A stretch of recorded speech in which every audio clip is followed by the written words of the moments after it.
Regresé a casa de un viaje de negocios solo para descubrir que mis llaves no funcionaban. Cuando llamé a mi esposa, dijo con calma, es por tu propio bien. Vendí la empresa. De pie a su lado, su amante sonrió con suficiencia, nos lo agradecerás algún día. Me senté, sonreí y le envié un mensaje de texto a mi abogado, mordieron el anzuelo. ¿Procede? Mi nombre es Ro. Tengo 47 años. He estado en el sector de la construcción durante más de 20 años. Empecé desde abajo, cargando materiales, aprendiendo cada detalle de cada proceso hasta que monté mi propia empresa y la convertí en algo real, algo sólido. No heredé nada. No tuve padrinos. Tuve disciplina. Tuve paciencia. Y tuve una habilidad que con el tiempo comprendí que es más valiosa que cualquier título universitario. La habilidad de observar sin reaccionar, de ver sin que te vean mirar. Eso que durante años fue simplemente mi forma de ser, acabó siendo lo que me salvó. La casa fue el resultado de todo eso. No era solo una propiedad. Era la prueba física de que cada decisión difícil que tomé en mi vida había valido la pena. Millones de dólares en escrituras, sí, pero mucho más que eso en significado. La había diseñado yo mismo con un arquitecto al que le expliqué cada detalle, cada espacio, cada ventana. Sabía cuántos escalones tenía la escalera principal. Sabía cómo sonaba el suelo de madera del pasillo cuando hacía frío. Sabía exactamente cómo entraba la luz en la cocina por la mañana. Esa casa era mía de una manera que va mucho más allá de cualquier documento legal. Y Vanessa lo sabía. Llevábamos casados 14 años. Ella había estado allí cuando la compramos, cuando la reformamos, cuando celebramos en ella, cuando lloramos en ella. Conocía cada rincón tanto como yo.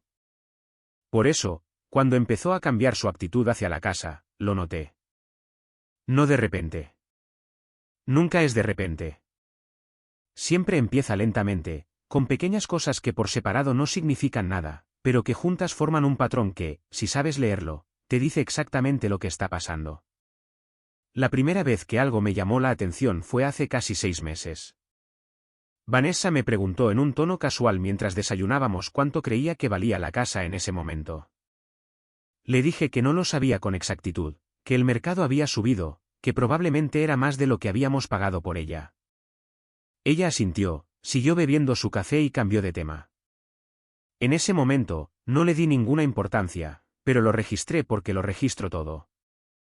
Siempre lo he hecho. 2 semanas después, me preguntó si alguna vez había pensado en mudarnos, que quizás un apartamento era más práctico, menos mantenimiento, menos gastos fijos. Le dije que no, que esta casa era mi casa y que no tenía ningún interés en venderla o cambiarla. Ella sonrió, dijo, claro, claro. Solo preguntaba. Y volvió a sus asuntos. De nuevo, no significaba nada. Pero era la segunda vez en poco tiempo que el tema de la casa surgía en una conversación que no tenía por qué incluirlo. Fue por esa misma época cuando Oscar empezó a aparecer con más frecuencia en nuestras vidas. Oscar era un conocido de Vanessa, alguien a quien presentó como un viejo amigo del trabajo, un agente inmobiliario, encantador, siempre bien vestido, siempre con algo interesante que decir. Al principio, era un nombre que aparecía en las conversaciones. Luego fue una persona en una cena. Luego fue alguien que por casualidad estaba en el mismo restaurante donde comimos un sábado. Y luego fue alguien a quien Vanessa defendió antes de que yo dijera nada malo de él. Eso fue lo que más me habló. No sus preguntas sobre la casa, no las visitas de Oscar, sino la forma en que lo defendía sin que nadie lo atacara. Como si ya tuviera la respuesta preparada para una crítica que yo aún no había hecho. Eso no es inocencia. Eso es la culpa anticipándose. Pero no dije nada. Me quedé en silencio. Seguí mi rutina. Seguí trabajando. Seguí siendo el mismo Ro de siempre.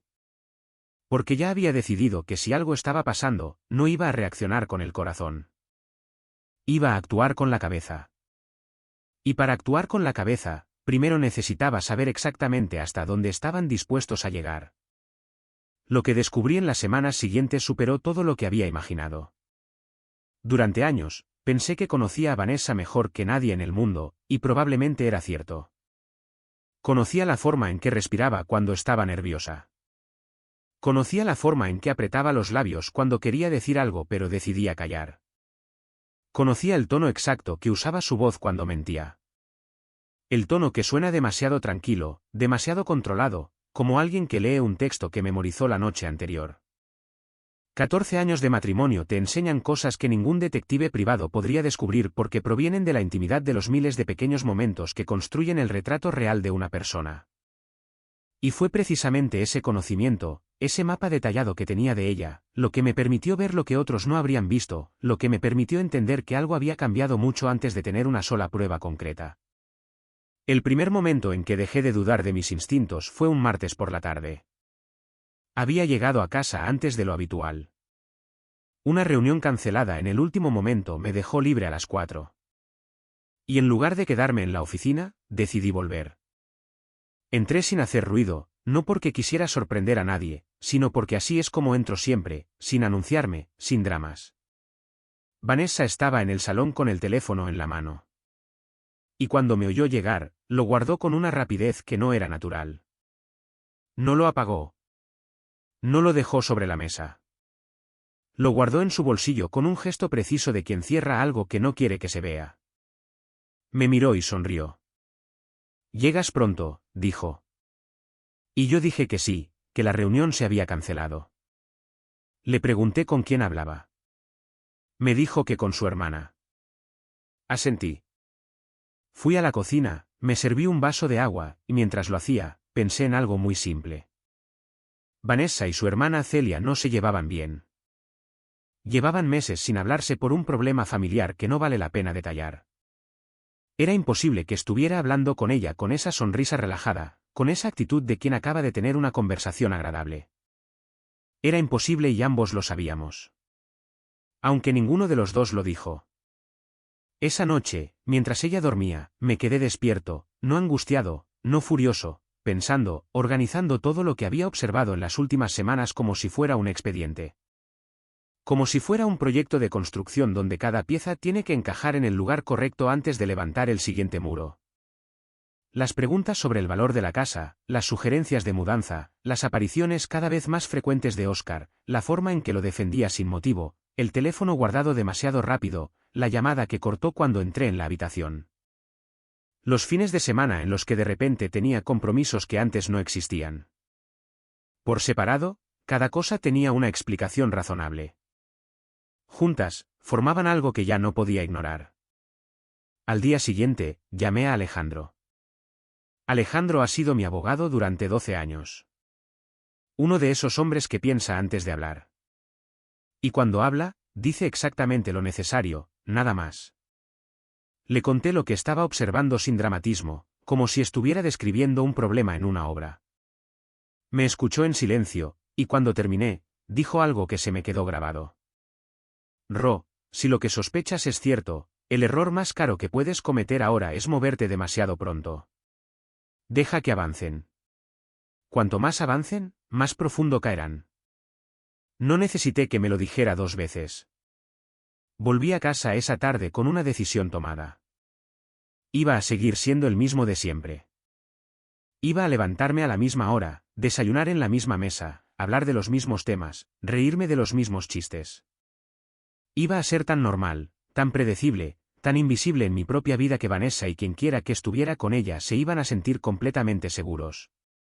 Y cuando la gente se siente segura, baja la guardia. Y cuando bajan la guardia, cometen errores. Y los errores dejan rastros. Y los rastros son pruebas. Y las pruebas son poder. Fue 2 semanas después cuando encontré el primer documento. Había ido a buscar unos papeles de la empresa al cajón del estudio, un cajón que ambos usábamos para guardar documentos de la casa, facturas, contratos de servicios, ese tipo de cosas. Entre los papeles, había un sobre que no reconocí. No tenía remitente. Estaba cerrado pero mal doblado, como si alguien lo hubiera guardado con prisa. Lo abrí. Dentro había una hoja con membrete de una agencia inmobiliaria con el nombre de Óscar en el encabezado como representante de ventas y debajo una descripción de la propiedad que coincidía exactamente con mi casa. Dirección, metros cuadrados, características. Y al final, un precio de venta preliminar de 50.000. Me quedé mirando ese papel durante varios segundos. No sentí que el suelo se moviera. Mi corazón no se aceleró. Sentí algo mucho más frío que el miedo. Algo mucho más útil. Claridad. Todo lo que había sido intuición, sospecha, observación silenciosa de repente tenía una forma. Tenía un número. Tenía un nombre. Tenía un papel en mis manos. Volví a doblar el sobre exactamente como estaba. Lo puse en el mismo lugar donde lo había encontrado y cerré el cajón. No lo cogí.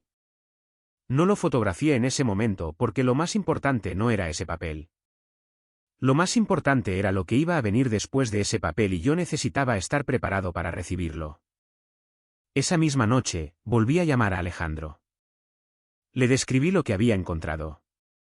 Tardó un momento en responder, y cuando lo hizo, su voz tenía un peso diferente. Me explicó que una tasación preliminar no era suficiente para probar nada, pero que si estaban pensando en vender la propiedad sin mi consentimiento, en algún momento iban a necesitar mi firma o iban a falsificarla.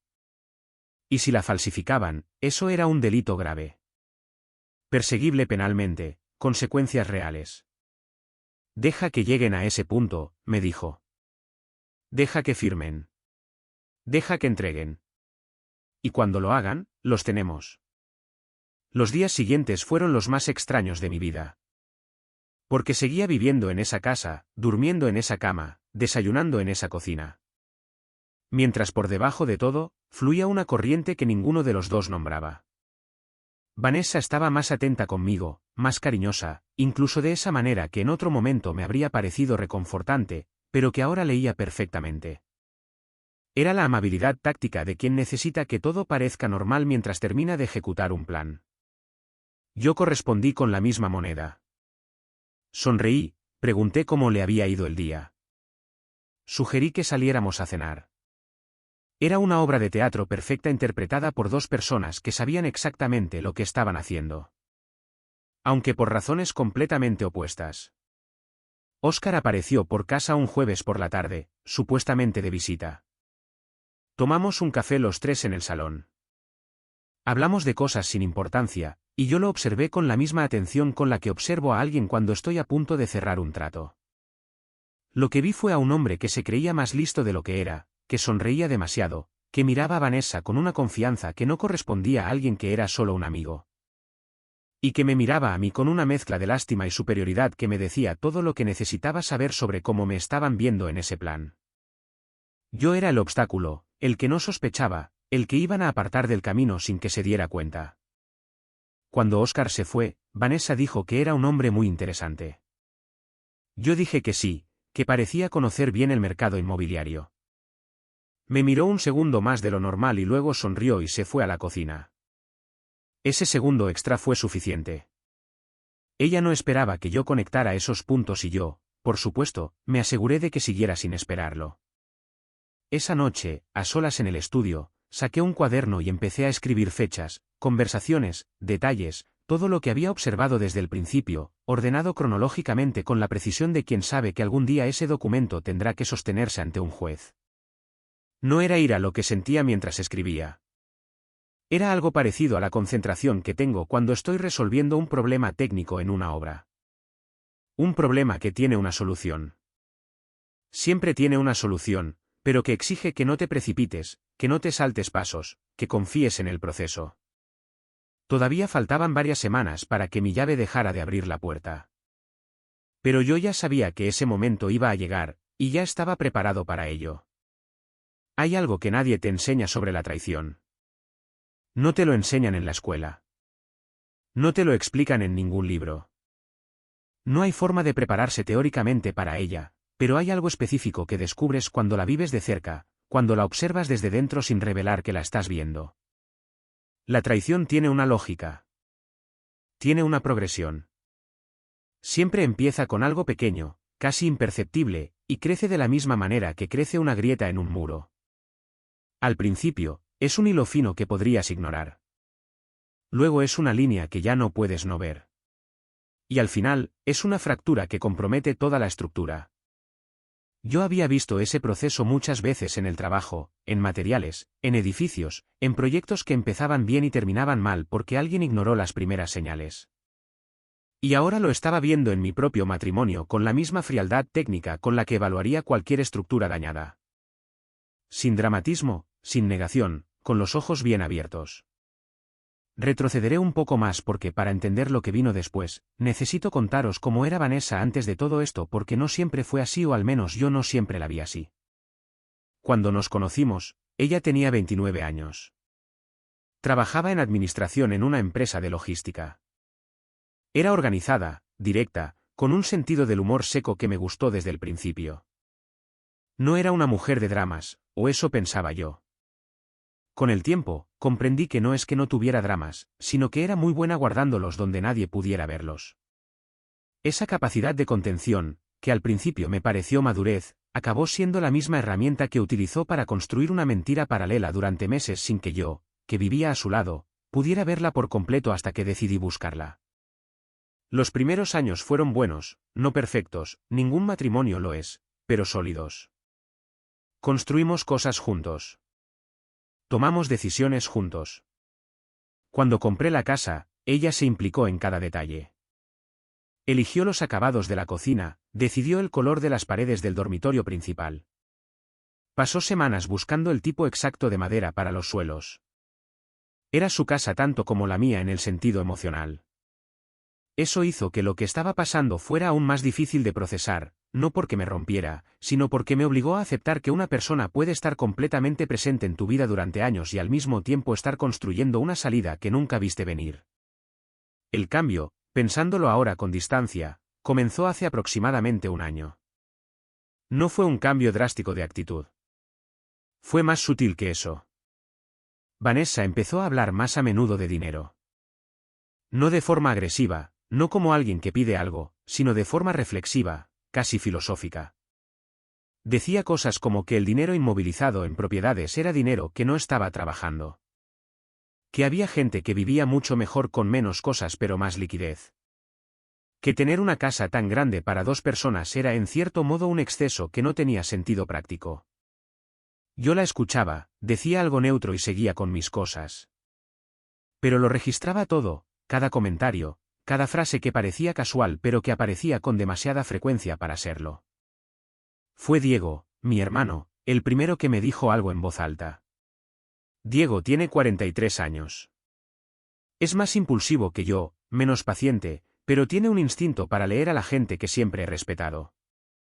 Un domingo que vino a comer, cuando Vanessa se fue a la cocina, se inclinó hacia mí y me dijo en voz baja que la notaba diferente, que había algo en su forma de moverse por la casa que no le gustaba, como si estuviera calculando algo.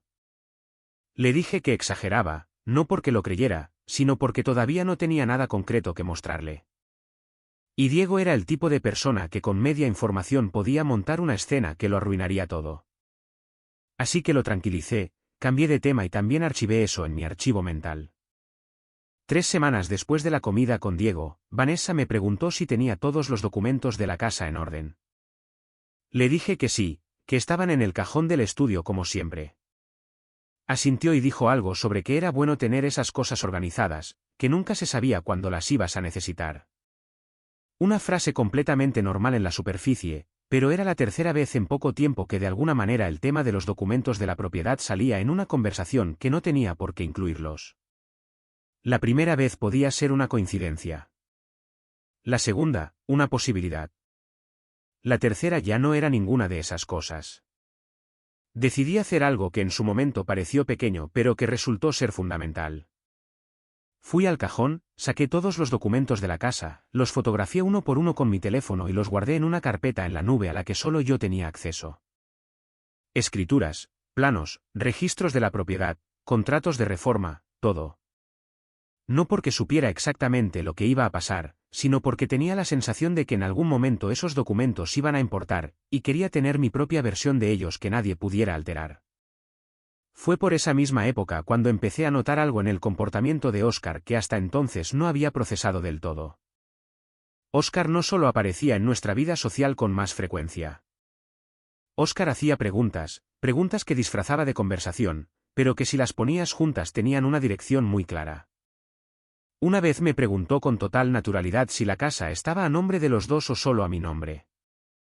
Le dije que estaba a mi nombre, que lo habíamos decidido así cuando la compramos por razones de organización financiera de la empresa.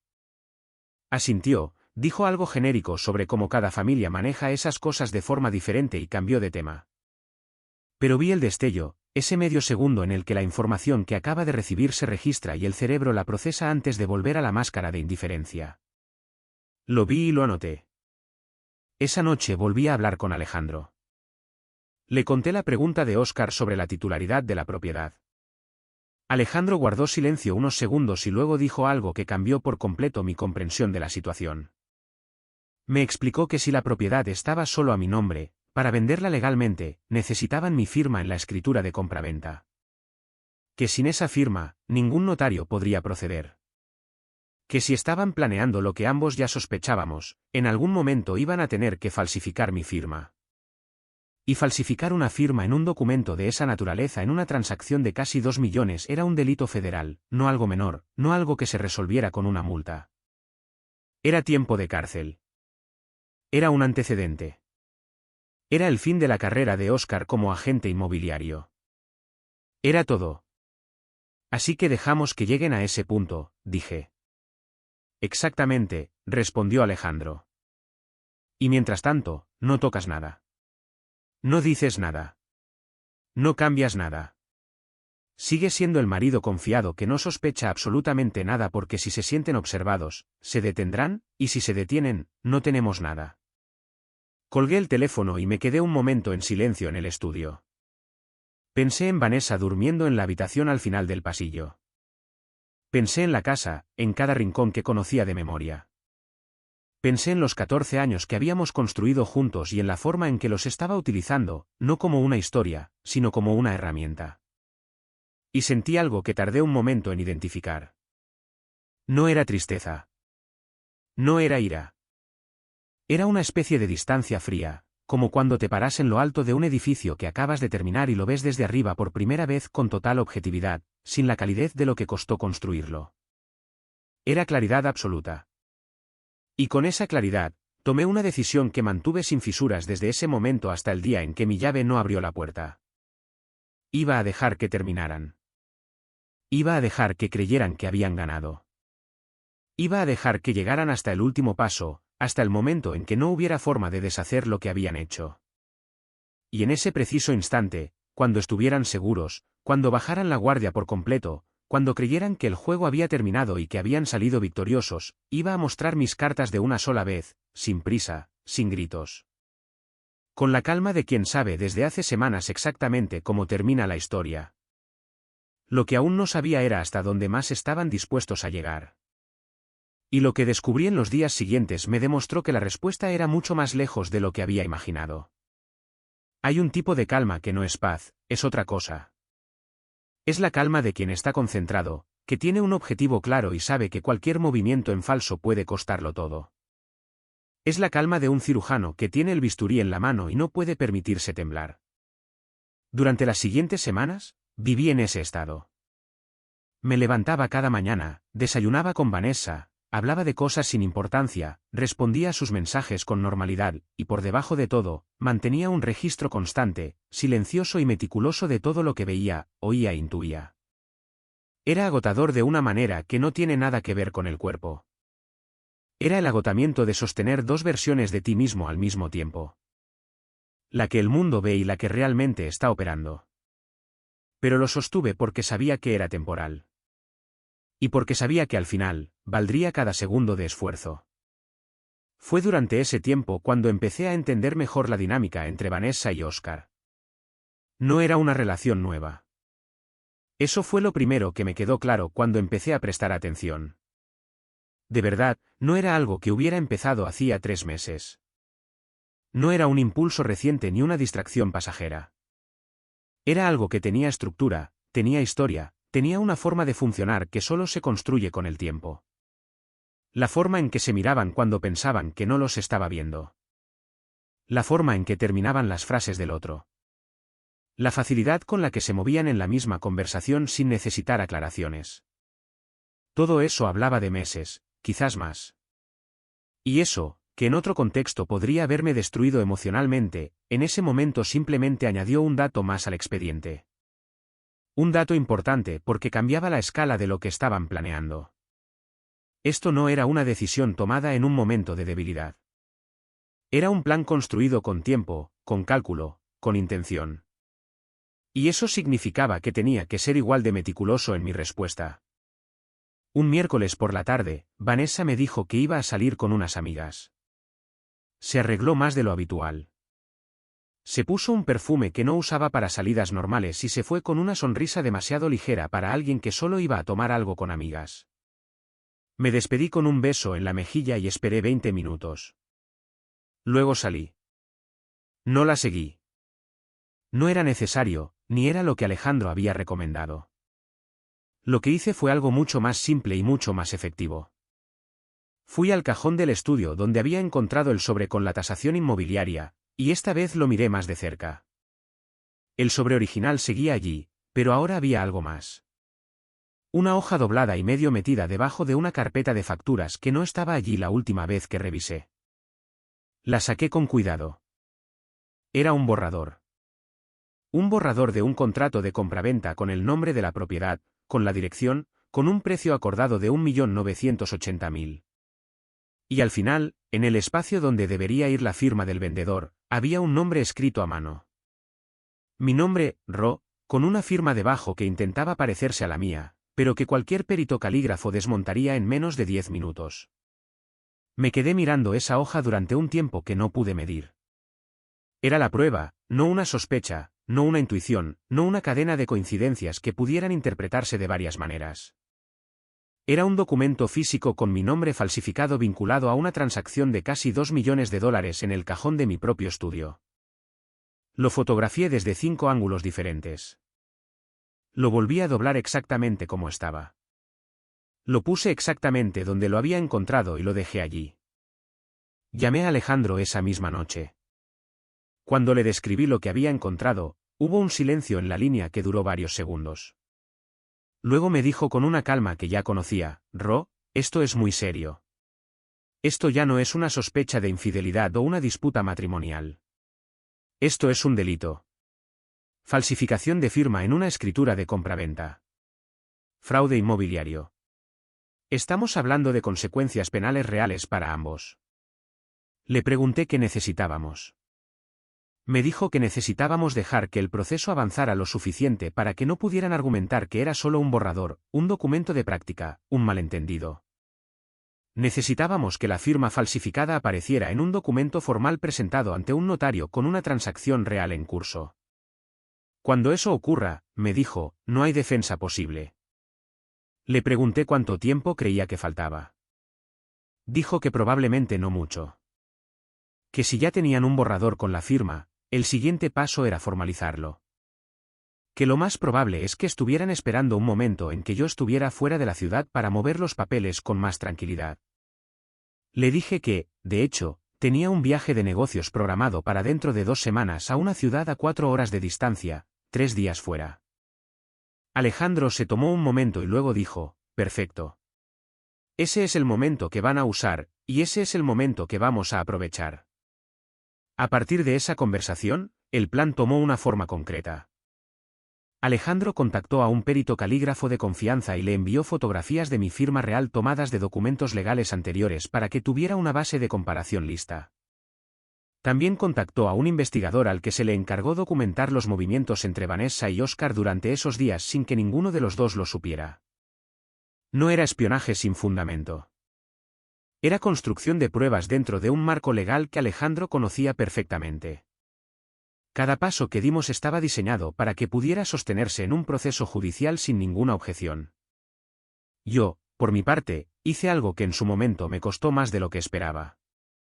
Seguí siendo el mismo. Seguí desayunando con Vanessa. Seguí preguntándole cómo le había ido el día. Seguí respondiendo a sus mensajes con el mismo tono de siempre. Una noche, incluso le sugerí que saliéramos a cenar. Fuimos a un restaurante que nos gustaba desde hacía años y pasamos 2 horas hablando con una normalidad que a ratos me parecía casi irreal. Ella actuaba. Yo actuaba. Y ambos sabíamos en algún nivel que algo debajo de esa superficie estaba roto sin remedio. Pero ninguno de los dos lo nombró. Era como caminar sobre una estructura que sabes que está cediendo, pero que aún soporta el peso hasta que deja de hacerlo. Unos días antes de mi viaje, Oscar volvió a casa. Esta vez con una excusa diferente, algo sobre un asunto de trabajo que tenía que discutir con Vanessa. Nada que me implicara directamente. Yo estaba en el estudio cuando llegó. Salí a saludarlo. Intercambiamos las cortesías habituales y volví a entrar. Pero antes de cerrar la puerta del estudio, la dejé entreabierta lo suficiente para oír sin que pudieran verme. No oí detalles específicos del plan. Oí algo más revelador que eso. Oí el tono, la forma en que hablaban cuando creían estar solos. La familiaridad, la confianza, la ligereza de dos personas que creen que el principal obstáculo ya está prácticamente resuelto. Oscar dijo algo en voz baja que no oí del todo, pero sí oí la respuesta de Vanessa. Para cuando vuelva, ya estará hecho. Y luego una pausa. Y luego ambos se rieron. Cerré la puerta del estudio sin hacer ruido y me senté en la silla frente al escritorio. Miré las paredes de esa habitación que yo había diseñado, las estanterías donde estaban los libros que había acumulado durante décadas, la ventana que daba al jardín que yo había plantado, y pensé en esa frase. Para cuando vuelva, ya estará hecho. La procesé sin reaccionar como había aprendido a hacer con todo lo demás porque ya no era una sorpresa. Era una confirmación. Era la última pieza de información que necesitaba para saber que el plan que Alejandro y yo habíamos construido estaba a punto de tener su oportunidad de ser ejecutado. Esa noche, solo escribí en mi cuaderno la fecha y una sola línea debajo. Todo está en su lugar. No fue triunfo lo que sentí. Fue algo más parecido a la tranquila resignación de quien ha aceptado por completo la realidad de una situación y ya no necesita que sea diferente de lo que es. El matrimonio ya no existía.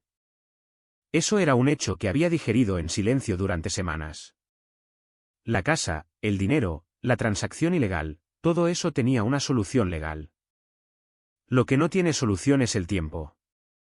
Los 14 años, las decisiones que tomé basándome en una versión de Vanessa que quizás nunca existió del todo o que existió y en algún momento se convirtió en otra cosa sin que yo recibiera ningún aviso. Pero eso era para procesarlo más tarde. En ese momento, solo había una cosa importante.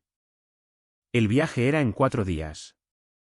Y cuando volviera de ese viaje, según las palabras de Vanessa, todo estaría hecho.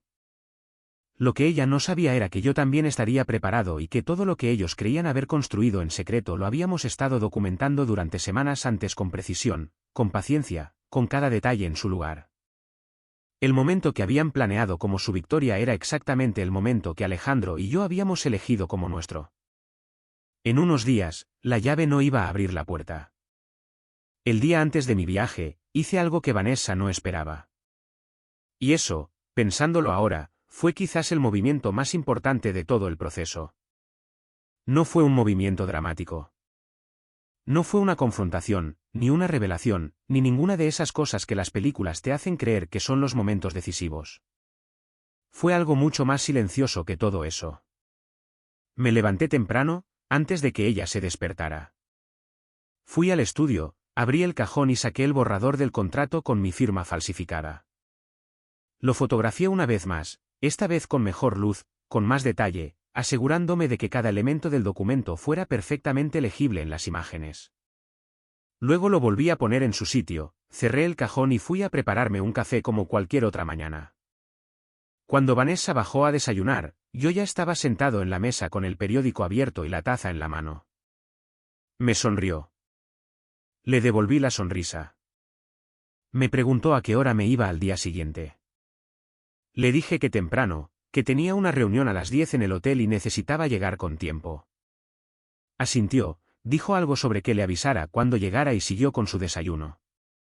Fue una conversación de 4 minutos que no tuvo absolutamente nada de especial en la superficie. Pero por debajo de esa conversación, fluían dos corrientes completamente diferentes, la suya, que calculaba el momento de lo que iba a hacer en cuanto yo estuviera lejos, y la mía, que ya sabía exactamente lo que ella iba a hacer y tenía todo preparado para recibirlo. Esa tarde, llamé a Alejandro para lo que sería nuestra última conversación antes del viaje. Le confirmé que las fotos del borrador estaban guardadas en la carpeta compartida que habíamos creado para el caso.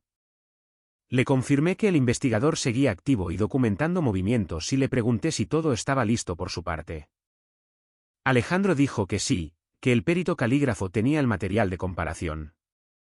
Que los contactos en el registro de la propiedad estaban alertados para notificarle cualquier movimiento en la dirección de la casa. Que en el momento en que cualquier documento con mi firma se presentara ante cualquier notario de la ciudad, él lo sabría en menos de una hora. Dijo antes de colgar, ve al viaje con normalidad, asiste a tus reuniones, duerme, deja que hagan su movimiento. Estamos preparados. Colgué el teléfono y sentí algo que no había sentido en semanas. Una especie de extraño alivio, no porque el problema estuviera resuelto, sino porque ya no había nada más que pudiera hacer en ese momento excepto confiar en el proceso que habíamos construido.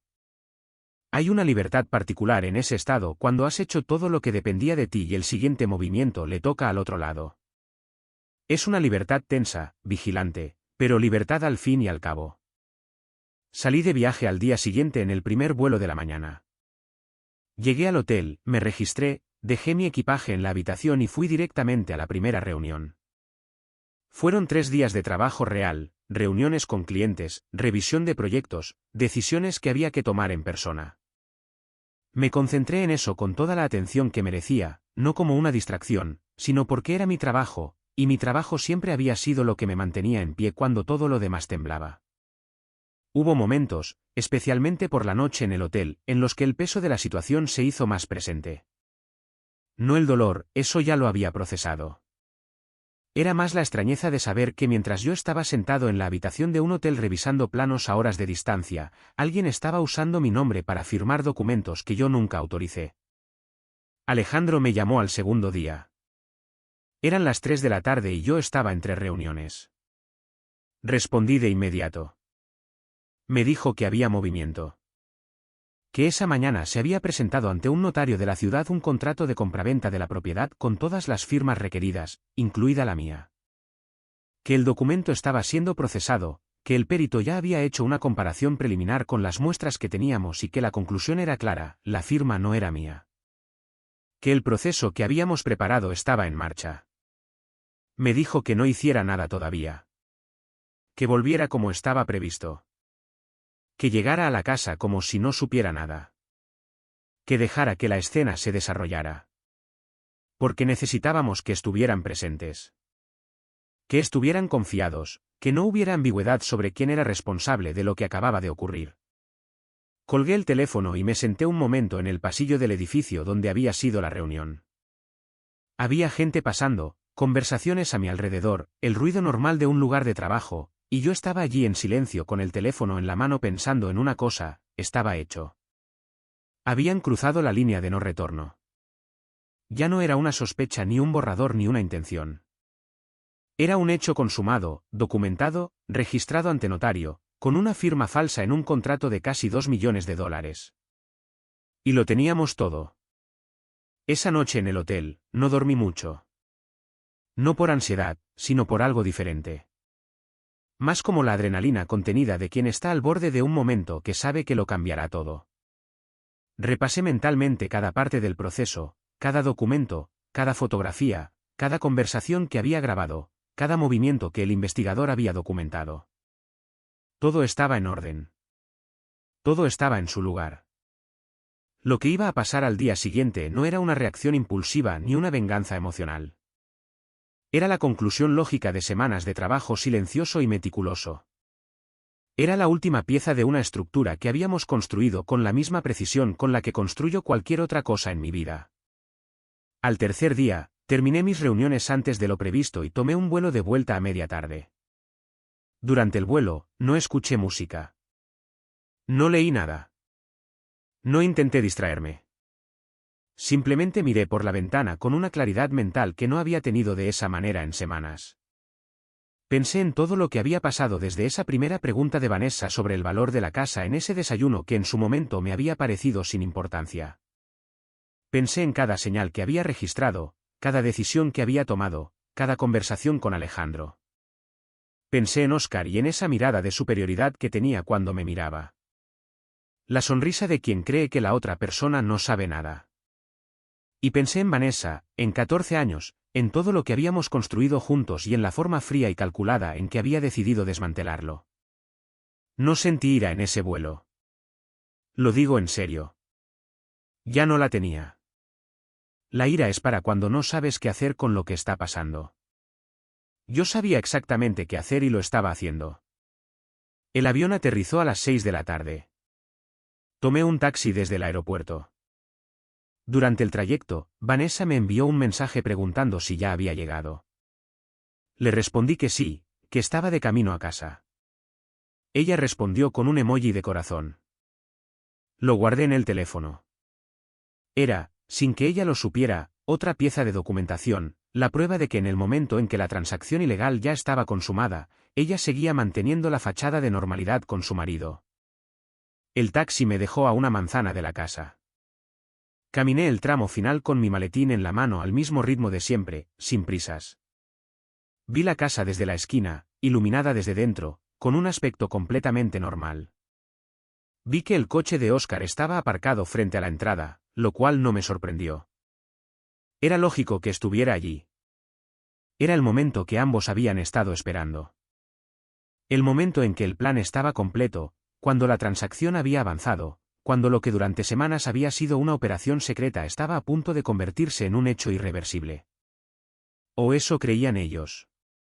Llegué a la puerta, saqué mi llave, la introduje en la cerradura.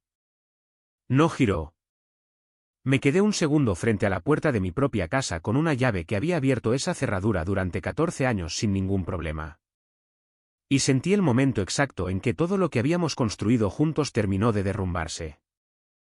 No porque la llave no girara, sino porque entendí en ese instante lo que significaba que no girara. Habían cambiado la cerradura. Mientras yo estaba fuera, habían cambiado la cerradura de mi propia casa con mi firma falsificada en un contrato de compraventa que ya estaba en manos de un notario, con el amante de mi mujer aparcado en la puerta, con 14 años reducidos a una llave que ya no servía para nada. Saqué mi teléfono, llamé a Vanessa. Respondió al segundo timbre con esa voz preparada que conocía tan bien. Cariño, dijo, qué bien que estás aquí. Escucha, esto es complicado de explicar, pero es por tu propio bien. Tomamos una decisión importante mientras estabas fuera. Vendí la casa. Era el momento adecuado y era lo mejor para los dos. Escuché su voz hasta el final. No la interrumpí. Luego oí a Óscar decir algo de fondo, algo sobre que yo estaría mejor así, que era un nuevo comienzo, que con el tiempo lo entendería.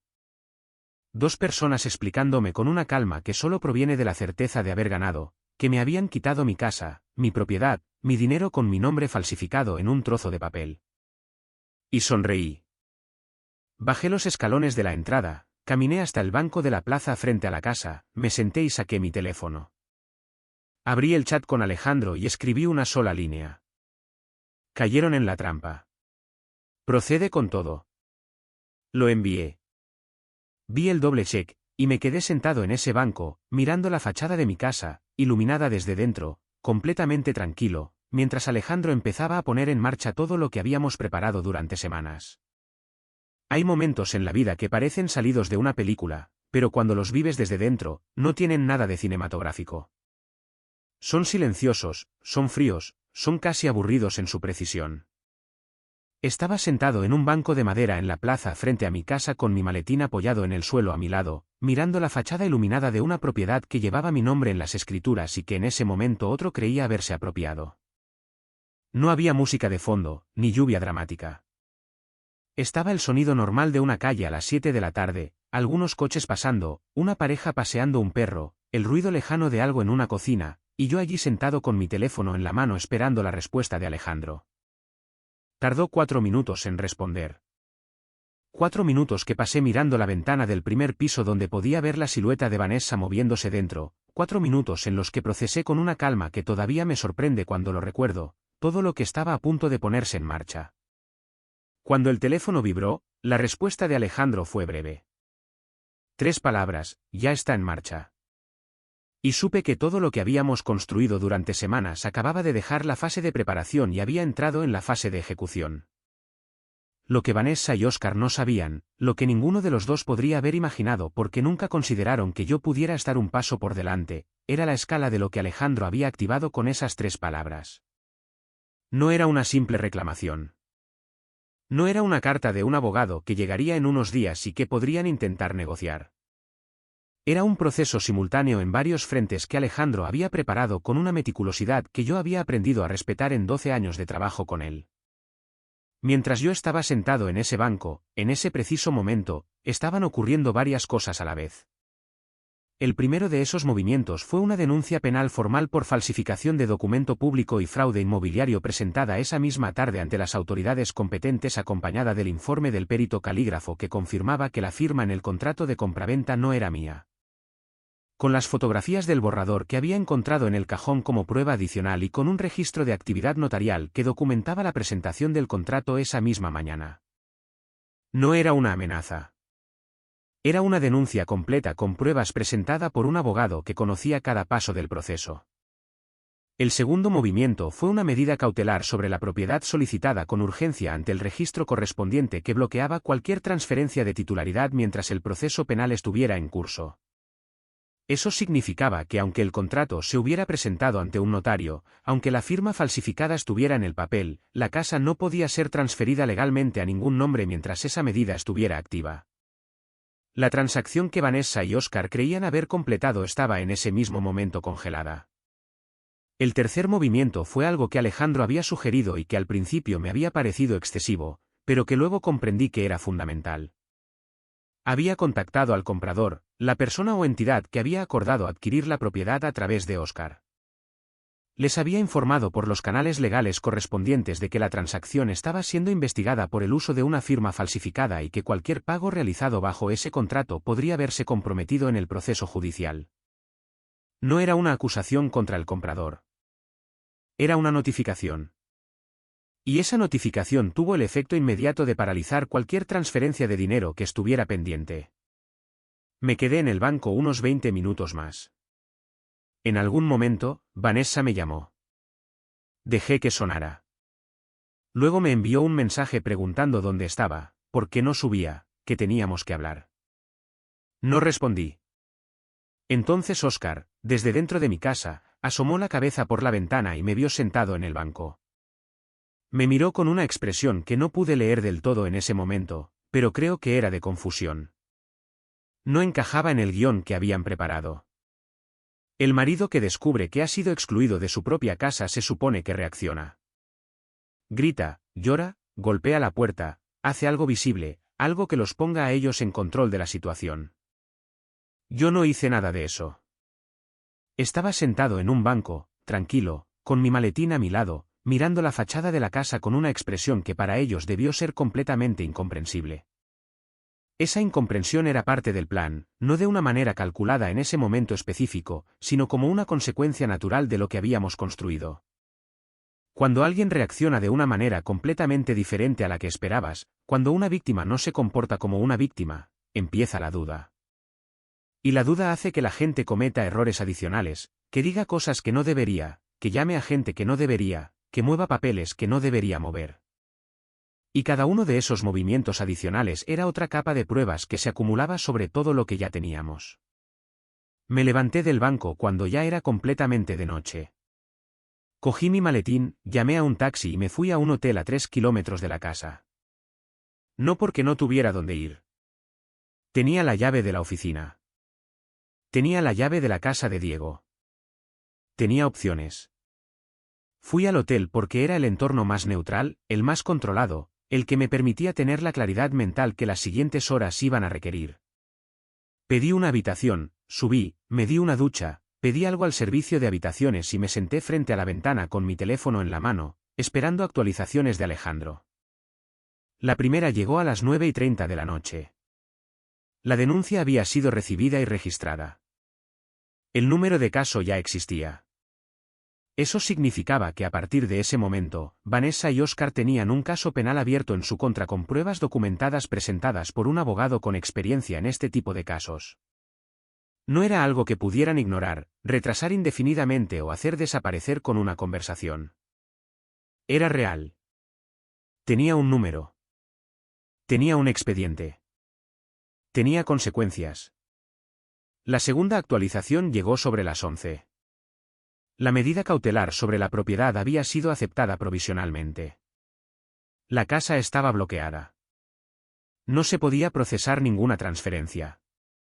El comprador, que según la información que Alejandro había podido recabar era una empresa de inversión inmobiliaria, había detenido cualquier movimiento de fondos pendiente en cuanto recibió la notificación. Eso significaba que Oscar, que presumiblemente esperaba una comisión importante de esa transacción, iba a enfrentarse no solo a un proceso penal, sino también a la pérdida de la operación que había construido durante meses. Me quedé despierto hasta después de medianoche, no por ansiedad, sino porque mi cabeza seguía procesando todo con esa claridad fría que me había acompañado durante semanas. Pensé en Diego, que había sido el primero en decirme que algo iba mal. Tenía que llamarlo, no esa noche, pero pronto. Pensé en los empleados de mi empresa, en los proyectos que tenía en marcha, en todo lo que había seguido funcionando con normalidad mientras yo llevaba esta doble vida paralela de estratega silencioso. Pensé en la casa, en 14 años, en los acabados de la cocina que Vanessa había elegido, en el color de las paredes del dormitorio principal, y pensé en algo que Alejandro me había dicho semanas atrás en una de nuestras primeras conversaciones sobre el tema. Algo que en su momento no había captado del todo, pero que ahora entendía completamente. Me había dicho que, en su experiencia, los casos de fraude entre cónyuges casi siempre tenían una característica común. La persona que comete el fraude nunca cree que el otro llegará hasta el final. Siempre calculan que en algún momento cederá, negociará, preferirá el escándalo menor al proceso largo. Y esa subestimación, me dijo, era exactamente lo que hacía que esos casos fueran los más sólidos cuando llegaban a juicio. Vanessa me había subestimado. Oscar me había subestimado. Ambos habían construido un plan elaborado con tiempo, con cálculo, con la complicidad de alguien que conocía el mercado inmobiliario. Y en ningún momento de ese proceso habían considerado seriamente la posibilidad de que yo estuviera haciendo exactamente lo mismo en la dirección opuesta. Esa era la grieta en su plan. No un error técnico, no un documento mal falsificado, no un testigo inesperado. Era la subestimación. La certeza de que el otro no iba a reaccionar de la manera correcta. Y esa certeza que los mantuvo confiados durante semanas fue exactamente lo que los había llevado a avanzar sin cautela, a dejar rastros, a cruzar líneas que ahora tenían consecuencias reales. A la mañana siguiente, me levanté temprano, desayuné en el hotel y llamé a Alejandro. Me confirmó que esa mañana, Vanessa había intentado contactar al notario para comprobar el estado del contrato y se le había informado de que había una medida cautelar activa. También me dijo que, según el investigador, Oscar había hecho varias llamadas esa mañana, presumiblemente a su abogado. La maquinaria que habían puesto en marcha empezaba a agarrotarse. Empezaban a entender que algo había salido mal, aunque todavía no sabían exactamente qué ni cuánto. Esa incertidumbre, ese momento en el que saben que algo no funcionó pero no tienen la imagen completa, era el momento más valioso de todo el proceso. Era el momento en que ocurrían los errores adicionales y Alejandro estaba preparado para recibirlos. Le pregunté cuándo iba a hacer el primer contacto formal. Me dijo que probablemente en los próximos 2 días, Vanessa recibiría la notificación oficial del proceso penal en su contra. Que en ese momento todo se iba a volver muy real para ella de una manera que aún no había experimentado y que a partir de entonces el proceso seguiría su curso con o sin su cooperación porque las pruebas que teníamos no dependían de su versión de los hechos. Colgué el teléfono y miré por la ventana del hotel a la calle de abajo. Era una mañana normal. Gente yendo a trabajar, coches y tráfico. La ciudad funcionando con su habitual indiferencia a las historias individuales que ocurren dentro de cada edificio, detrás de cada puerta. Yo era una de esas historias, una que desde fuera no era visible en absoluto. Un hombre en una habitación de hotel con un teléfono en la mano, que la noche anterior había estado sentado en un banco de un parque mirando la fachada de su propia casa mientras un proceso legal se ponía en marcha a su favor. Y lo que venía a continuación era la parte que Vanessa y Oscar aún no habían visto. 2 días después de la noche en el banco, Vanessa recibió la notificación formal. Alejandro llamó para confirmarlo 15 minutos después de que el proceso de entrega se hubiera completado. Me dijo que la reacción había sido inmediata, que ella había intentado contactarlo directamente sin pasar por ningún intermediario, lo que Alejandro me explicó que era en sí mismo un error legal que quedaba registrado. Él no respondió su llamada. Le envió un mensaje escrito informándole de que toda comunicación debía hacerse a través de su representación legal y que cualquier intento de contacto directo con su cliente, es decir, yo, también debía canalizarse de la misma manera. Era el cierre formal de cualquier posibilidad de que Vanessa intentara resolver esto en privado con una conversación de pareja, con lágrimas o explicaciones o cualquiera de las herramientas que yo sabía que iba a intentar usar cuando entendiera la dimensión real de lo que enfrentaba. Esa misma tarde, me llamó desde un número que no reconocí. Respondí porque no sabía quién era. Era ella. Había llamado desde el teléfono de otra persona, probablemente sabiendo que no respondería al suyo. Oí su voz, y era completamente diferente a la que había oído 2 noches antes cuando me explicó con esa calma ensayada que había vendido la casa por mi propio bien.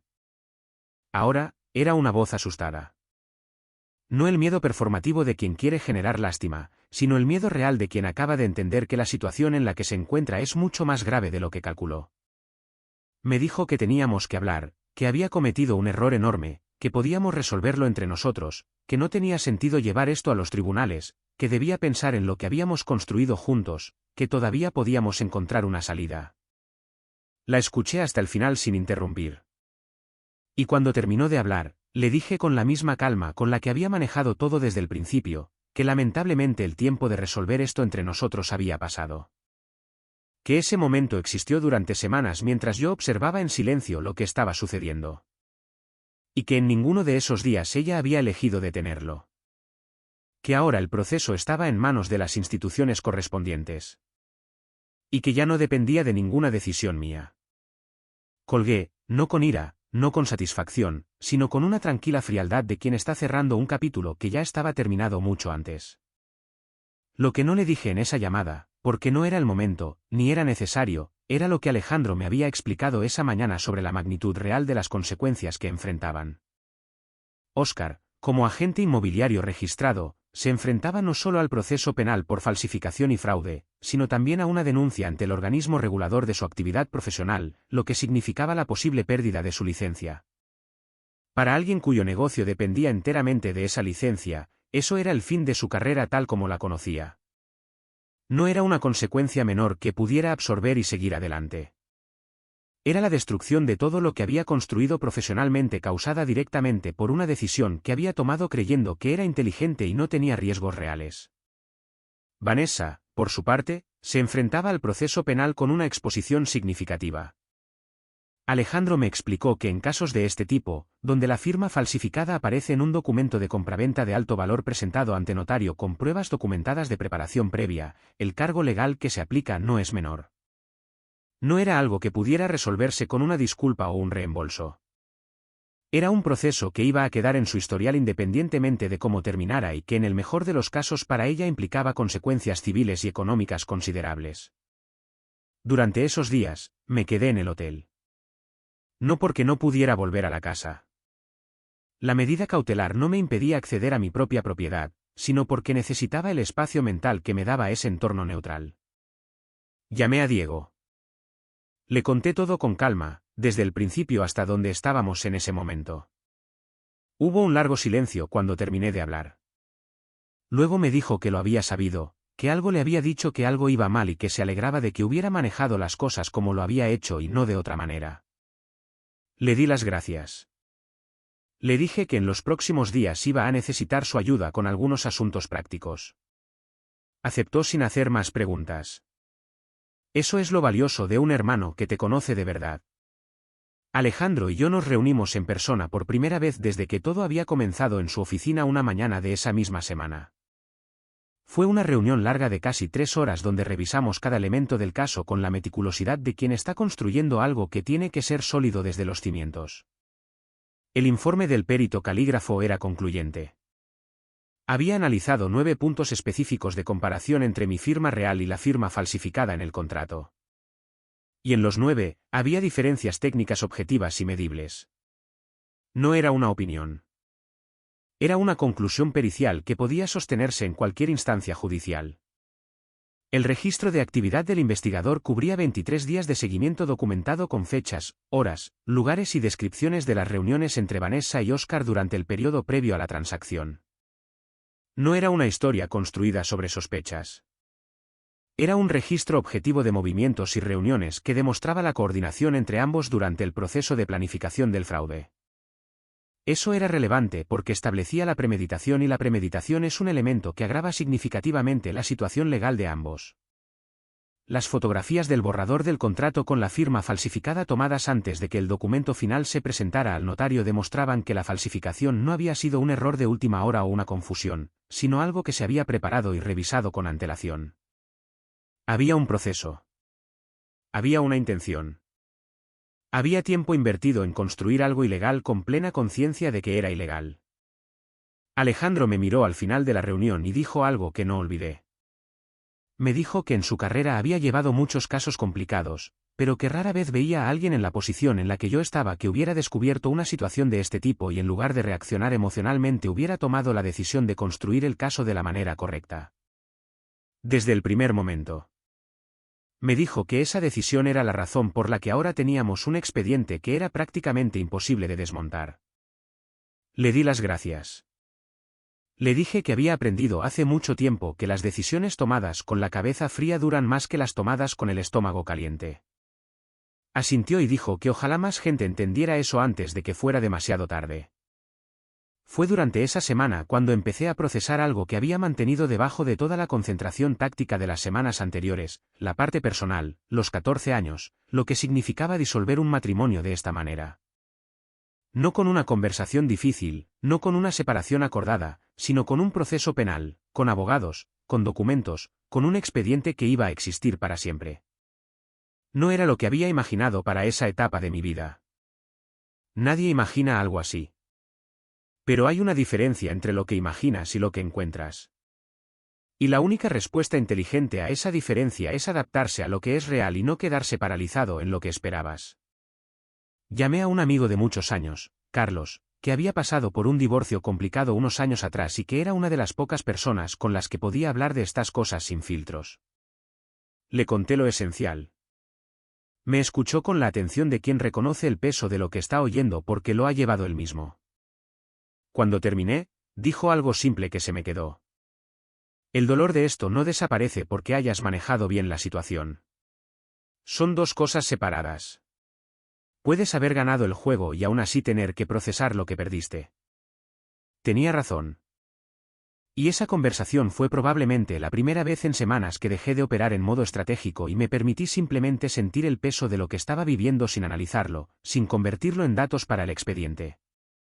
Esa noche, solo en el hotel, pensé en la casa, no en su valor de millones de dólares, no en las escrituras, no en la medida cautelar.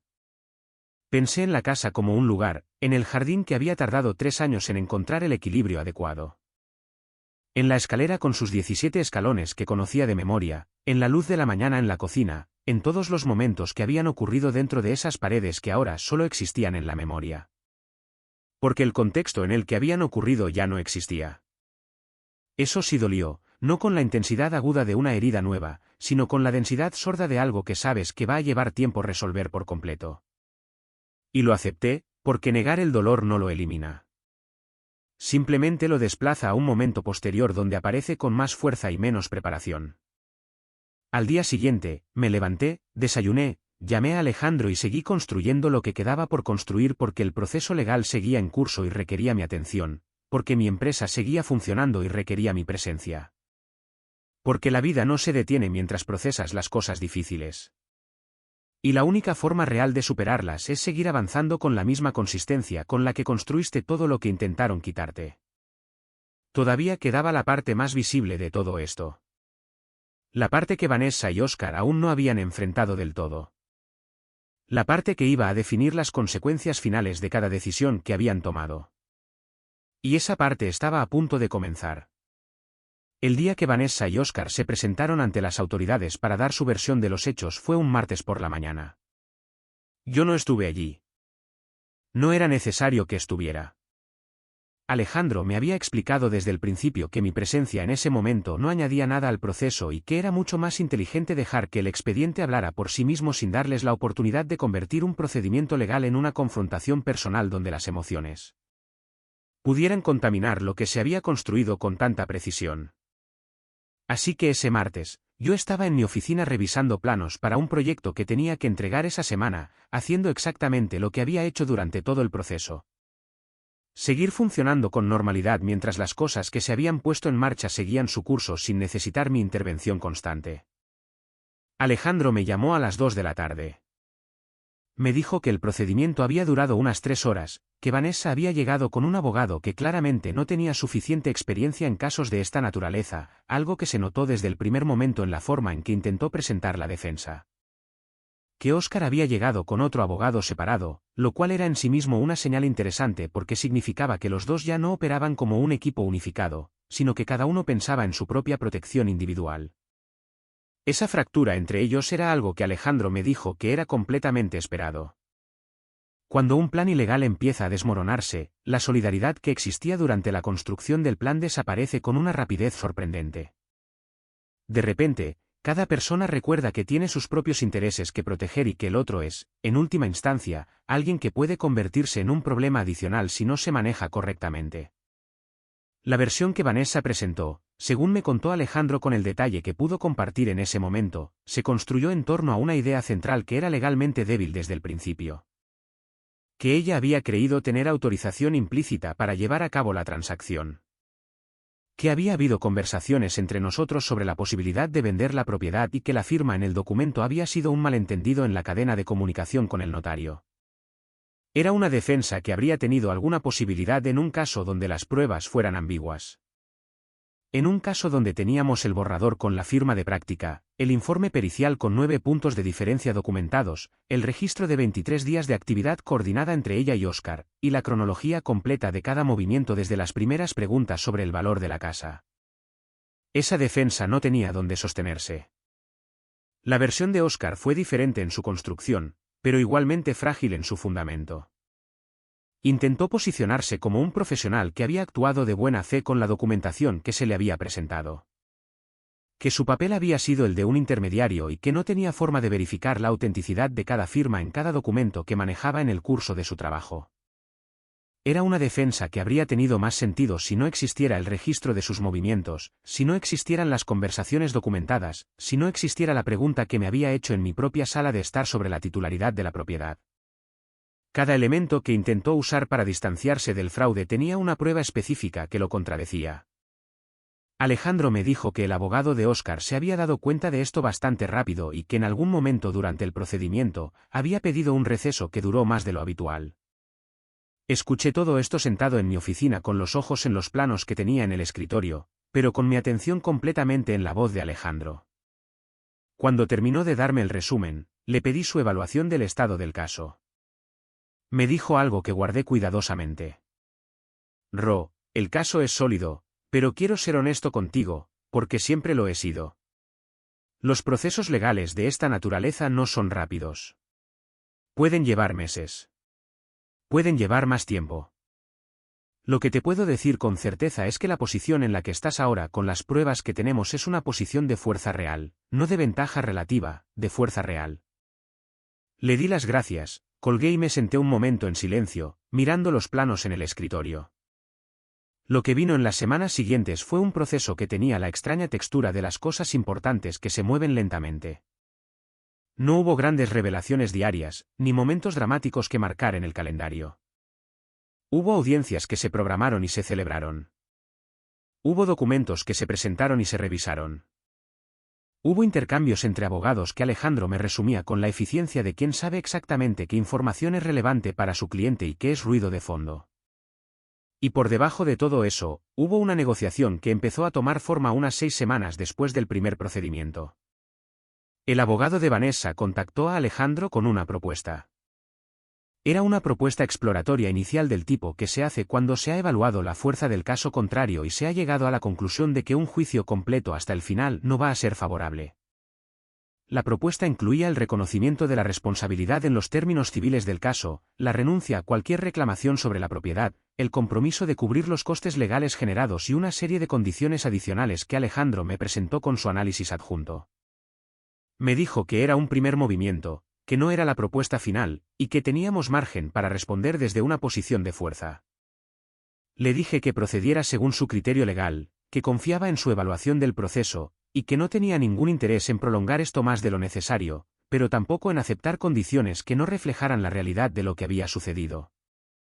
Alejandro asintió y me dijo que eso era exactamente lo que iba a comunicar. El proceso de negociación duró 3 semanas más. Hubo idas y venidas. Hubo momentos en los que parecía que no se llegaría a ningún acuerdo y en los que el proceso penal completo parecía el camino inevitable. Pero al final, la combinación de las pruebas que teníamos, la solidez del informe del perito, el peso de la denuncia al organismo regulador sobre la licencia de Óscar y la fría evaluación de lo que significaba para ambos enfrentarse a un juicio completo con ese nivel de exposición produjeron un acuerdo que Alejandro me presentó un jueves por la mañana con una expresión que en 12 años de trabajo juntos, había aprendido a leer como una contenida satisfacción profesional. El acuerdo reconocía formalmente la falsificación, establecía la nulidad absoluta del contrato de compraventa, confirmaba la titularidad exclusiva de la propiedad a mi nombre sin ninguna condición ni reclamación pendiente. Incluía una compensación económica por los daños y perjuicios causados durante el proceso, que cubría cómodamente los costes legales y el tiempo y la energía invertidos en construir el caso. Y establecía condiciones sobre la licencia profesional de Óscar, que Alejandro me describió como significativas en términos de su futura capacidad para operar en el mercado inmobiliario de la misma manera que lo había hecho hasta entonces. No fue venganza, fue consecuencia. Y hay una enorme diferencia entre las dos cosas que durante todo este proceso he tenido muy clara. La venganza es emocional. Es desproporcionada. Se trata de herir a la otra persona más allá de lo apropiado. La consecuencia es proporcional. Es legal. Es un resultado natural de las decisiones que alguien tomó con plena conciencia. Vanessa y Óscar habían tomado decisiones. Esas decisiones tenían consecuencias. El proceso legal simplemente se había asegurado de que esas consecuencias llegaran de la manera correcta, documentadas, formales, inapelables. El día que Alejandro me confirmó que el acuerdo había sido firmado por todas las partes, yo estaba en una obra con mi casco puesto, revisando el progreso de una estructura que llevaba semanas en construcción. Guardé el teléfono, miré la estructura frente a mí y pensé en algo que mi padre me había dicho muchos años atrás en un contexto completamente diferente, pero que en ese momento resonó con una precisión que no esperaba. Me había dicho que la mejor manera de responder a alguien que intenta destruir lo que has construido es seguir construyendo, no parar, no dedicar tu energía a desmontar lo suyo, solo seguir construyendo lo tuyo con más determinación que antes. Eso fue exactamente lo que había hecho. No había dejado de trabajar ni un solo día durante todo el proceso. No había cancelado reuniones. No había descuidado proyectos. No había permitido que lo que estaba sucediendo en mi vida personal contaminara lo que había construido profesionalmente durante 20 años. Y ahora, de pie en esa obra con mi casco puesto y el teléfono en el bolsillo con la confirmación de Alejandro aún fresca, sentí algo que tardé un momento en identificar porque no lo había sentido de esa manera en mucho tiempo. Era orgullo. No el orgullo fácil de quien gana algo sin esfuerzo. El orgullo específico y denso de quien se enfrentó a algo que habría derribado a mucha gente, lo manejó de la manera correcta y salió al otro lado con todo lo que era suyo intacto. Me quité el casco un momento, miré al cielo sobre la obra y pensé en Vanessa. No con ira, ya no. Tampoco con tristeza. Ya había pasado por eso. Era algo más parecido a la distancia fría y definitiva de quien cierra un expediente que no va a volver a abrir nunca más. Lo que habíamos tenido había existido. Lo que ella había decidido hacer también había existido. Y ambas cosas eran ahora parte del pasado con toda la irreversibilidad que esa palabra implica. Me volví a poner el casco y seguí revisando la estructura. Había trabajo que hacer. Hay una cosa que nadie te dice sobre salir victorioso de algo como esto. No te lo dicen porque suena extraño, porque va en contra de lo que el sentido común esperaría. Te dicen que te vas a sentir aliviado. Te dicen que te vas a sentir fuerte. Te dicen que la justicia tiene un sabor particular que compensa todo lo que cuesta llegar a ella. Y en parte, es verdad. Hay algo de todo eso, pero lo que nadie menciona es que después del cierre, después de que se firma el acuerdo y el expediente tiene su resolución y los abogados se dan la mano y todo vuelve a su lugar, llega un silencio. Un silencio largo y extraño que todavía no es paz, sino el espacio vacío que deja algo que ocupó mucho sitio durante mucho tiempo. Y en ese silencio, si eres honesto contigo mismo, tienes que sentarte con preguntas que no tienen respuestas limpias ni cómodas. Volví a la casa 3 semanas después de que se firmara el acuerdo. Alejandro había confirmado que la situación legal estaba completamente resuelta, que la titularidad era mía sin ninguna condición pendiente, que podía volver cuando quisiera. Pero tardé esas 3 semanas en hacerlo. No por miedo, no por sentimentalismo, sino porque necesitaba volver con la mentalidad correcta, con la distancia suficiente para cruzar esa puerta sin que cada rincón fuera una conversación con el pasado que me distrajera de lo que tenía que hacer a continuación. Entré solo, un día de semana por la mañana, con la nueva llave que el cerrajero había instalado por instrucción de Alejandro como parte de los primeros pasos del proceso. Abrí la puerta y me quedé un momento en el umbral. El interior olía a cerrado, a ausencia, a ese olor específico que tienen los espacios cuando han estado sin gente durante semanas. La luz entraba por las ventanas como siempre, con esa claridad matutina que había descrito tantas veces sin pensar realmente en ello. Los muebles estaban en su sitio. Las estanterías estaban en su sitio. La escalera con sus 17 escalones era exactamente la misma. Era mi casa, completamente reconocible. Y al mismo tiempo, era un espacio que había pasado por algo que dejó una marca invisible pero real en cada superficie. Caminé lentamente por cada habitación, no buscando nada, no haciendo inventario de daños, solo caminando, entrando en cada espacio y dejando que la familiaridad se asentara de nuevo sin forzarla, sin pretender que no había pasado nada, pero también sin dramatizar lo que había pasado. Era un ejercicio que reconocía de mi trabajo. El momento en que entras en una estructura que ha sido reparada y la recorres con cuidado para verificar que todo está como debe estar, no con la nostalgia de lo que era antes, sino con la evaluación objetiva de lo que es ahora. Llegué al estudio. El cajón donde había encontrado el sobre, donde había encontrado el borrador con mi firma falsificada, estaba cerrado como siempre. Lo abrí. Estaba vacío excepto por los documentos de la casa que siempre habían estado allí, los mismos que había fotografiado semanas antes como primera medida de precaución. Los saqué, los revisé uno por uno, los volví a guardar, todo en orden, todo en su lugar. La historia que contaban esos papeles era la misma de siempre. Una propiedad, un propietario, 20 años de decisiones que habían culminado en algo concreto y sólido que ninguna firma falsificada había podido quitarme. Me senté en la silla del estudio y me quedé en silencio un momento. Pensé en todo lo que había sucedido desde esa primera pregunta de Vanessa sobre el valor de la casa en un desayuno de martes que en su momento me había parecido sin importancia. Pensé en cada señal que había observado, en cada decisión que había tomado, en cada conversación con Alejandro, en cada noche en un hotel procesando cosas en silencio. Pensé en el banco de la plaza frente a la casa en la oscuridad de esa noche, en el breve mensaje que le había enviado a Alejandro mientras la silueta de Vanessa se movía detrás de las ventanas iluminadas. Pensé en Diego, que lo había intuido antes que nadie y que había estado presente en cada momento que lo necesité. Pensé en Carlos, en esa conversación donde me había dicho que el dolor y el resultado son dos cosas separadas y se procesan por caminos diferentes. Y pensé en Vanessa, no con ira, no con tristeza aguda, sino con esa especie de distancia definitiva que se instala cuando aceptas por completo que una historia ha terminado y que no hay ninguna versión de los hechos en la que podría haber terminado de otra manera. El proceso de divorcio formal corrió en paralelo al proceso penal y se resolvió en los meses siguientes. Fue un proceso limpio en términos legales dado el contexto porque la situación que había quedado documentada dejaba muy poco margen para disputas sobre términos o condiciones. Alejandro lo manejó con la misma eficiencia con la que había manejado todo lo anterior.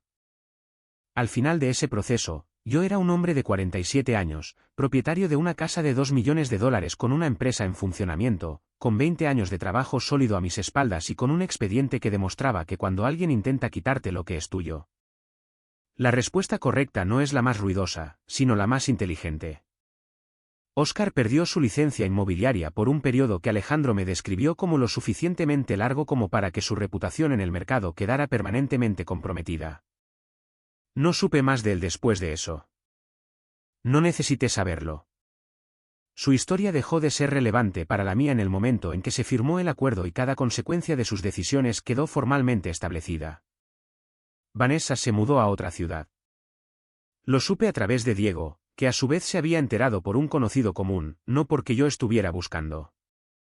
No hubo ningún contacto después de esa llamada esa noche desde el número desconocido. No hubo mensajes, ni intentos de conversación, ninguna de esas comunicaciones tardías que a veces ocurren cuando la gente necesita cerrar algo que dejó abierto. Quizás ella también entendió que ese capítulo estaba cerrado con una solidez que no dejaba lugar a añadidos posteriores. O quizás simplemente eligió seguir adelante de la única manera que tenía disponible. En cualquier caso, era su decisión y su proceso, y yo hacía tiempo que había dejado de tener ninguna responsabilidad sobre ninguno de los dos. ¿Qué me quedó? Y esto es algo que me llevó un tiempo procesar por completo, fue una reflexión sobre la confianza, que creo que es la parte más importante de todo lo que pasé. No la estrategia, no las pruebas, no el proceso legal que funcionó exactamente como debía, sino lo que aprendí sobre la confianza en el sentido más amplio y exigente de esa palabra. Durante 14 años, había confiado en Vanessa con la confianza automática que se construye con el tiempo y la convivencia. Esa confianza que deja de ser una decisión consciente y se convierte en un estado de fondo, una suposición permanente sobre la que opera sin cuestionarla. Y esa confianza automática, la que ya no se comprueba porque parece no necesitar comprobación, fue exactamente lo que permitió que el plan avanzara durante meses sin que yo lo viera desde el principio. No me culpo por no haberlo visto antes. De lo que me culpo, si acaso, es de haber confundido la duración de algo con su solidez. 14 años no hacen que una relación sea sólida. La hacen larga. La solidez es otra cosa. Es algo que requiere atención continua, verificación constante, una honestidad mutua que no se da por sentada porque se haya ejercido antes. Y esa diferencia, que parece obvia cuando la dices en voz alta, es sorprendentemente fácil de perder de vista cuando estás dentro de algo que funciona con la inercia de los años acumulados. Hoy, la casa está en perfecto estado. La renové en algunos aspectos después de volver, no para borrar nada, sino porque había cosas que genuinamente necesitaban una actualización y porque trabajar en ella con mis propias manos, tomar decisiones sobre cada detalle, fue una forma de reapropiármela de la manera correcta. No como una reacción, no como un gesto simbólico, sino como lo que siempre ha sido, el trabajo concreto de alguien que construye cosas y que encuentra en ese proceso una forma de claridad que pocas otras actividades le dan. Diego viene a cenar los domingos con frecuencia. Carlos vino de visita hace unas semanas, y nos quedamos hasta tarde hablando en el jardín con una copa, con la comodidad de dos personas que se conocen lo suficiente como para no necesitar llenar cada silencio. La empresa avanza con nuevos proyectos, con decisiones que tomar, con el ritmo normal de un trabajo que exige presencia y criterio, y que me los devuelve en forma de algo concreto y visible que permanece cuando el día termina. Y sigo siendo el mismo hombre de siempre, 47 años con 20 años de trabajo a mis espaldas, con una habilidad para observar sin reaccionar que durante mucho tiempo pensé que era solo mi forma de ser y que ahora entiendo como una herramienta, una de las más valiosas que tengo. Que salvó $2 millones y mi propia historia, cuando alguien decidió que podía tomarla sin consecuencias. Si hay algo que me llevé de todo esto más allá de los documentos y el expediente y el acuerdo firmado, es algo mucho más simple y mucho más difícil al mismo tiempo, es que la confianza no es un estado permanente que se instala y se mantiene solo. Es una decisión que se toma y se revisa, no con paranoia, no con desconfianza crónica de todo y de todos, sino con la atención honesta de quien entiende que la gente cambia, que las circunstancias cambian, y que la única forma de que no te tomen por sorpresa es no dejar de mirar nunca por completo. No doy consejos. No es mi lugar, ni es lo que busco al contar esto. Pero diría una cosa para cualquiera que esté en una situación en la que algo no termina de encajar, donde hay pequeñas señales que por separado parecen no significar nada, pero que juntas forman un patrón que tu instinto reconoce, aunque tu mente intente ignorarlo. No ignores el patrón. No te precipites. No reacciones antes de tiempo, pero tampoco mires para otro lado, esperando que lo que estás viendo desaparezca. Simplemente observa, documenta, actúa con la cabeza fría, y nunca, nunca subestimes lo que eres capaz de construir cuando alguien te obliga a defenderte. La edad no es debilidad. La calma no es resignación y la paciencia. Cuando está al servicio de algo que vale la pena proteger, es la forma más poderosa de fuerza que existe.